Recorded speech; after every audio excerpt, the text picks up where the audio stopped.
Okay, hello and welcome sa FS 152, the first ever lecture in history ng UP Diliman FSN. So many of you may be wondering what food engineering is. It sounds scary, I know, and it sounds confusing, but maybe let's start with defining engineering. So here's a short video that you can click and watch from no other than Neil Armstrong. Who doesn't know Neil Armstrong?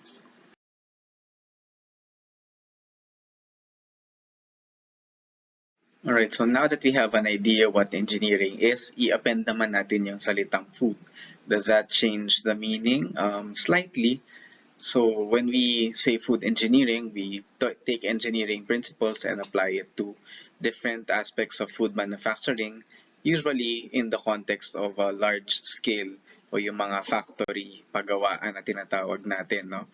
So when you do that, you try to upscale what we do in the lab to something that we could mass produce using bigger equipment, higher output volumes, and so on. So what differentiates food engineering from typical normal like subjects like Chem-Eng, Civil Eng, etc. is that we also look at the other properties of the food that we usually look at as food scientists and technologists na yung chemical and microbiological characteristics. So for example, when we're applying heating principles, we also look at the thermal death times as you studied in FS 127, for example, and you also look at the effects of chemical changes. So let's say when you're using refrigerants, which are different chemicals, we also look at their characteristics as a refrigerant in cooling processes. So that's for the undergraduate course ng Food Eng, but there are also graduate courses on food engineering, although wala pa dito sa Diliman since we don't have anyone who can teach that right now. But if we go further, no, yung advanced principles, so we could have yung ng mas rigorous na mga math nila like modeling and simulation.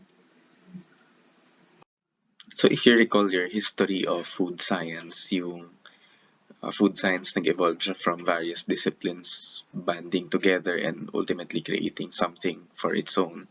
Yung food eng medyo ganun din, although ang heaviest influence na talaga ay agricultural engineering and chemical engineering, and thus the approach is heavily mathematical. So it's starting to become a discipline on its own. In fact, here in the Philippines, we have one school, Batangas State University, which has a Bachelor of Science in Food Engineering na program, and I looked at its curriculum. Para siyang mainly food tech. Tapos may, it's a 5-year course, and then meron siyang mga basic engineering subjects, no? So, talagang ano siya, it's starting to become a discipline on its own. And meron malaki nga lang talagang influence ng, in this case, Agri-Eng, Chem-Eng, and food science. So as we said, the food engineering is something that is evolving, and nakikita natin dito sa definition na ito, parang ano siya, merong dalawang levels of meaning. So the first is yung food eng, as in trying to engineer the food, which involves a lot of food science. And then at the same time, yung ating production scale ay hindi na lang nililimit dun sa large scale. So it's now the knowledge to produce the same product across different scales, which may require different technologies, but wanting to have the same outcome. So ito ay, well, this is the broader current food engineering as a field and not simply as one subject. Although sa undergraduate food science, we will of course focus sa FS 152 doon sa large operational scale production lang, given that this is a 3-unit course. So isa pang aspeto nitong food engineering is to treat the materials as engineering materials, so para siyang material science na perspective. So even though we use equipment to process the food, we must understand what happens inside the food on a molecular level. No? So heat transfer in liquids, how does convection take place, and so on. Um, and then in the same way that you use your engineering to calculate stuff on, let's say, the weight or load bearing of slabs of cement or heat transfer in metals, how does heat transfer happen in a slab of food instead? So meron mga ganon. And although this is of course a combination of food science and mathematical calculation ng engineering, recently these have been considered as part of the evolving discipline of food engineering as well. Given of course that if you were to take separately yung food engineering and food science, they would be sa Venn diagram medyo nag-overlap, no? So this is the broader perspective of it. Okay, so in the same way na yung food science through its hundreds of years of development has taken credit for a lot of things, food engineering on its own, mainly because yung mga primary na nag-work on sa mga technologies affiliate themselves in food eng rather than food science, have at least more or less produced the following technologies. And these are things that we either see na ginagamit na on a wide-scale adoption, such as aseptic filling of packages, while the others are more or less emerging technologies, specifically na yung omic heating, puro nire-research pa rin yan, and kung may production man, mga pilot scale.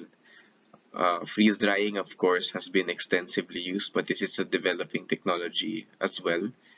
Maraming different ways to achieve the freeze drying, but the principles are pretty much there. And of course, extrusion processing is something that we pretty much encounter on a daily or weekly basis. From the snacks that we eat, yung mga chicheria to pasta and others.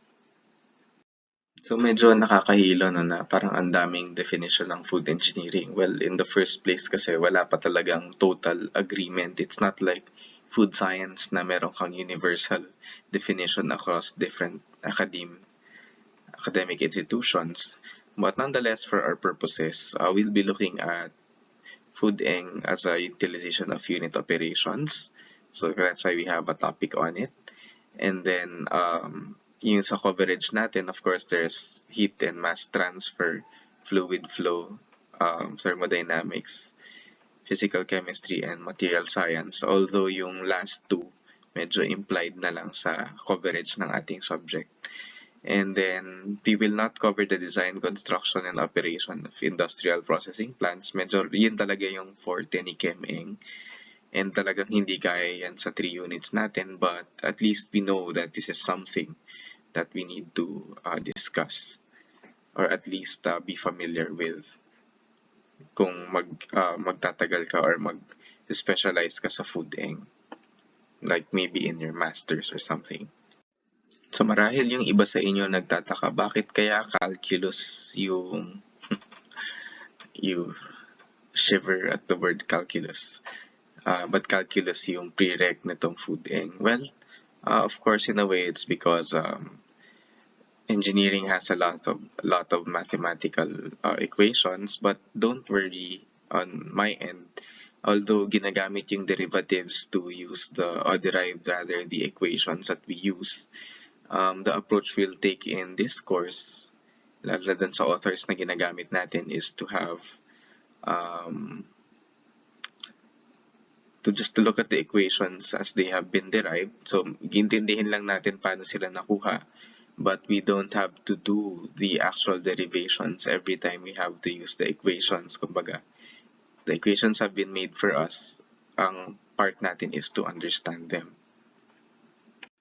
So in other courses ng food tech sa Pilipinas, yung food engineering nila is more than one subject.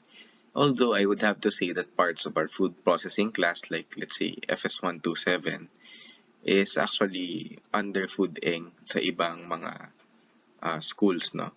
But nonetheless, the challenge for us here is because yung mga food tech hindi naman talaga sila pang engineering level in terms of yung mathematical ability. ako mismo galing ako sa ChemEng and I would have to attest, medyo ibang level doon, nag-give up ako doon sa mga matrices, Laplace transforms and the like. So mas happy ako nung sa food tech. Yung food eng ano lang, may math pero mostly algebra. Okay. And then of course, hindi natin ine-expect nga na magiging engineers kayo at the end of this course, but pag nagtrabaho kayo sa food industry and merong mga ChemEng or agricultural engineers talking to you about, let's say, equipment designs or mass flow rates and the like, and they use some other technical jargon, hindi naman kayo totally at a loss. You could, hindi lang kayo tatango tapos hindi nyo alam yung sinasabi nila, di ba? Medyo nagigets nyo kung para saan yun, and you can even discuss with them hanggang sa ganong level kayo.